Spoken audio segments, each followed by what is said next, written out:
Հայկական երգարվեստում իր առանձնահատուկ ձեռագիրն ունեցող Հայկոյի երգերը նորից հնչեցին, այս անգամ երիտասարդների կատարմամբ։ Չայկովսկու անվան դպրոցում կազմակերպած հուշ երեկոն մեկ դահլիճում էր համախմբել նրա արվեստը սիրող մարդկանց, հիշելու, զգալու ու նորից ապրելու Հայկոյի ստեղծած երաժշտությունը։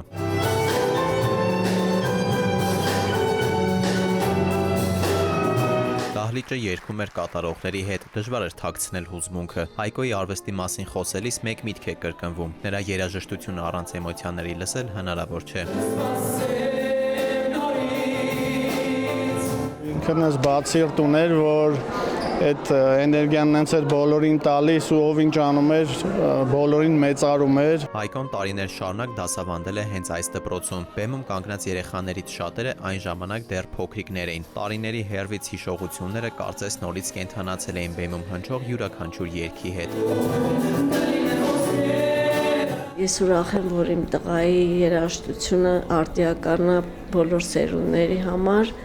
եւ բոլոր ինձ թվում է ժամանակների, որովհետեւ երաժշտությունը ժամանակ չի ճանաչում։ Երեխաների կազմակերպած միջոցառումը պարզապես համերգ չէր։ Նրանք փորձել էին փոխանցել այն զգացողությունները, որոնք տարիներ շարունակ մարդկանց կապել են Հայկոյի երաժշտության հետ։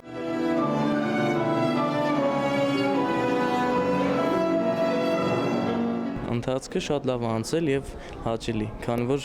շատ հաճելի մարդկանց հետ ենք գործ ունեցել։ Համարում եմ Հայկոյի արվեստը մեր ժամանակների այն կլասիկ մնայուն արժեքներից, ում երաժշտության վրա ճաշակ են ձևավորում եկող սերունդները։ Այս համերգը եւս մեկ անգամ ցույց տվեց, որ Հայկոյի երգերը տարիների ընթացքում ոչ միայն մնում են սիրված ստեղծագործություններ, այլև արժեքավոր հիշողություն են եւ ապրում են տարբեր սերունդների կյանքում։ Նրա արվեստը շարունակում է ապրել ժամանակից անկախ։ Դավիթ Թադևոսյան, Անդրանիկ Ներկարարյան, ժամը լրատվական։